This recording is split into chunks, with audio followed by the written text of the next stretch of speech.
Mambo vipi mwana Hot Drop, karibu sana popote pale ulipo. Unaweza kuungana na sisi uweze kufahamu mengi sana ambao tumeandaa kwenye meza yetu ya habari siku hii ya leo. Moja kati ya habari kubwa kwa hivi sasa ni kifo cha mwanasiasa na waziri mkuu wa zamani wa Kenya, Raila Amolo Odinga, ambaye leo hii imeripotiwa kuwa amefariki kule nchini India akiwa na umri wa miaka 80. Mwanasiasa huyu mkongwe ambaye alikuwa anaitwa baba kwenye taifa hilo la Kenya kutokana na misimamo yake mikali ya kutetea haki pamoja na kutetea vitu ambavyo vilikuwa vinagusa zaidi wananchi. Wananchi waliamini kuwa yule ni baba yao, na ndivyo ilivyokuwa pale nchini Kenya. Ni mmoja wa wanasiasa wenye nguvu zaidi na zaidi pale Kenya. Bwana, hebu tufollow kwenye mitandao yetu ya kijamii ya Instagram, Facebook na Twitter, bila kusahau TikTok, na usiache kusubscribe YouTube channel ya Hot Drop TV kwa ajili ya taarifa nyingi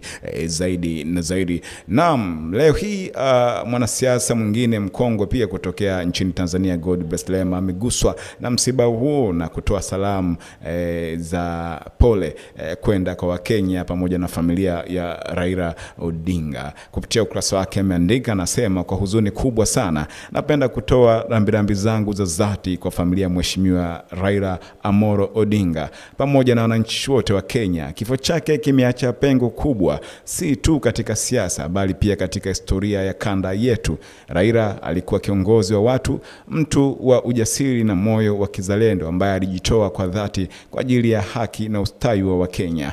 Wengi tunaweza kujiuliza, je, Raila alikosa daktari kuanzia Nairobi hadi India?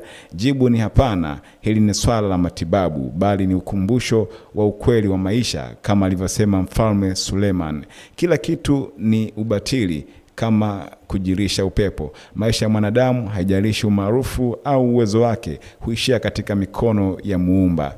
Ni jambo la kwamba Raila alijua ukweli huu wa maisha. Alipitia mateso mengi, alifungwa, alidhulumiwa, lakini hakukata tamaa. Alisimama imara kwa ajili ya Wakenya, akapigania demokrasia, uhuru na haki. Ujasiri wake ulionekana wazi, na mchango wake katika taifa la Kenya ni mkubwa sana.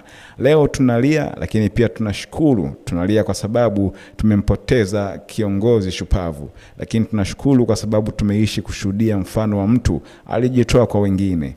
Raila alituonyesha maana halisi ya uongozi, si kwa nguvu bali kwa moyo wa huruma na upendo wa kweli kwa watu wake. Kwa familia yake na kwa Wakenya wote, natoa pole zangu za dhati. Mungu awape nguvu na faraja katika kipindi hiki kigumu.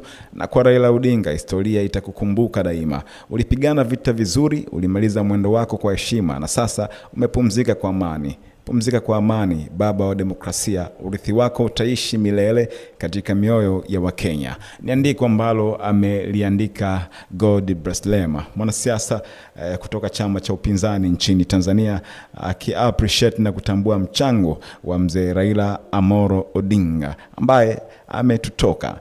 Bwana, asante sana. Endelea kufuatilia na nitakupa updates za hapa na pale kuhusiana na kifo hichi. Endelea kutufollow kwenye mitandao ya kijamii pia, Instagram, Facebook na Twitter.